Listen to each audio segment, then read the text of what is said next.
Valorant's latest skin bundle called Blackspyre is releasing tomorrow, so let's take a look at everything that you're going to get in this collection. The Sheriff is going to have a pretty crazy reload, but first let's talk about the gun that everyone is here for, the Phantom. The design is definitely a little jarring initially. Not that I'd necessarily say it's ugly, I just see that flat top and it's hard to identify what weapon exactly this is. From this side-on view in the lobby, it's easy to tell that this is a Phantom. However, in-game it's not as obvious, and I saw multiple comments of people thinking that this was a shorty skin. As far as the equip animation goes, it isn't going to be anything to write home about here, although at least it isn't the default one. It's the same as or very similar to, say, Ayakashi or Nocturnum, but realistically these skin lines are somewhat thematically similar with things like the Void, Abyss, and Shadows.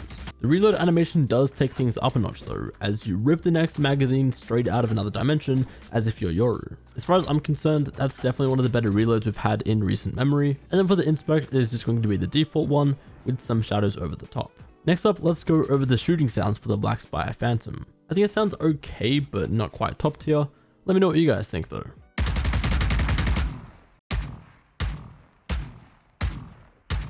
The firing audio is definitely fitting here, and it sort of reminds me of Singularity, but something about these shots almost feels a little bit too wild for my liking rather than precise. Having said that, in tandem with the kill banner, the theme all comes together really well here.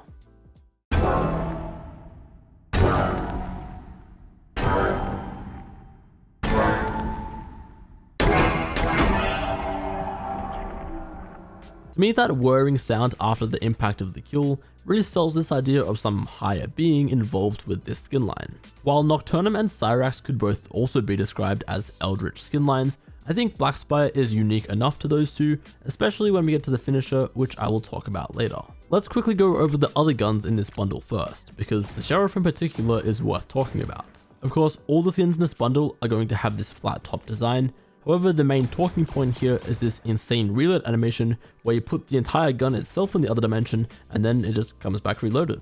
It is worth pointing out though that this is probably one of the most pay to lose animations we've got in Valorant, as the extra effects take up a considerable amount of your screen. Personally, I don't think this puts me off too much, but I can definitely see why people would avoid this Sheriff because of this insane reload. For the Spectre and the Ares, there isn't really too much to say, apart from how ridiculously wide this thing looks. They do both get the custom reload animation though, so especially for the Ares, which doesn't get exclusive tier skins too often, this actually isn't that bad of a pickup. Then as far as the Spectre goes, I do think there are better options out there, but this one isn't terrible. That brings us to the variants for Blackspyre, which I can at least appreciate that they're all pretty unique from one another, but I can't help but feel like a green variant would have gone down pretty well here. I do think this is also going to be one of those cases where the default is actually my least favorite of the 4 options. I reckon the red looks the best, but the white is super clean too, while this purple variant is just giving Reaver. Now the finisher actually surprised me a little bit, because based on the show match it didn't seem all that impressive, but once you actually step through this door, the whole world around you turns dark. There's this thing watching you off in the distance, and if you dare turn around, you'll find that the doorway has disappeared. So yeah, especially in comparison to what I first saw, this finisher pleasantly surprised me.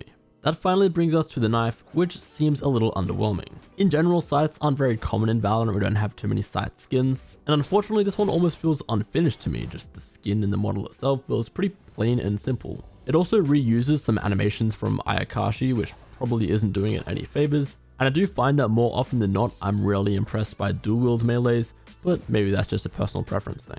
I do still think that the inspect is sick, and I like the shadowy flames following the skin around, but I can't get over how the model itself feels like it's almost too smooth. Really wish there would have been a way to get just the scythe on its own as well, but I digress. Like I was saying earlier, this bundle is expected to cost 8,700 Valorant points for the entire thing, 2,175 Valorant points for the gun on its own, and then actually 5,350 Valorant points for the knife, according to leakers. I think they're just basing that off the price of the Ayakashi knife. That one was definitely upcharged, so hopefully this one isn't as well, but we'll have to wait and see. Overall, I'm not jumping out of my skin to use any of these weapons, but I don't think this bundle is that bad. The design is definitely divisive and the knife could have been better, but I do like the theme here, so I might consider picking up the Phantom. On top of that, like I was saying earlier, there aren't too many good Ares skins, so if you're one of the 7 people out there who actually buy that gun, this bundle might be for you.